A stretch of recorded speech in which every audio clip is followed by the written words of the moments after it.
The trial begins after two teenagers were murdered execution style in Orange County. The suspect, Isaiah Ross, turned down a plea deal today. The defense that's being asserted? Self-defense, Judge. Jury selection starts tomorrow for the trial of the suspect charged with murdering two teens when he was 17 years old. One of the victims is from Alamance County. Thanks for joining us. I'm Julie Luck. And I'm Chad Silber. In 2022, you'll remember 18-year-old Devin Clark and 14-year-old Lyric Woods were found shot to death execution style in Orange County. Clark was a senior at Eastern Alamance High School.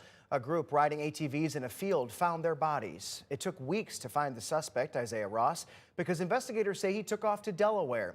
He was 17 at the time and was considered a minor. His name was eventually released when investigators announced that he would be charged as an adult. Today, the suspect says he acted in self-defense and turned down a plea deal. WFMY News 2's Amber Lake was in the courtroom and breaks down what happened.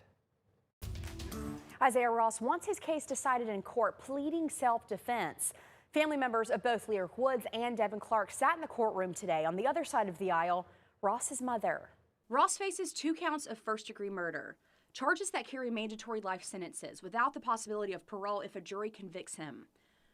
Before jury selection begins, prosecutors formally placed a plea offer on the record. The state offered to reduce the charges to 2 counts of second-degree murder in exchange for consecutive prison sentences. The offer to Mr. Ross was that the defendant would plead guilty to 2 counts of second-degree murder, the B1 felony, that the defendant would receive 2 consecutive sentences of 240 to 300 months. That deal would have amounted to roughly 40 to 50 years in prison.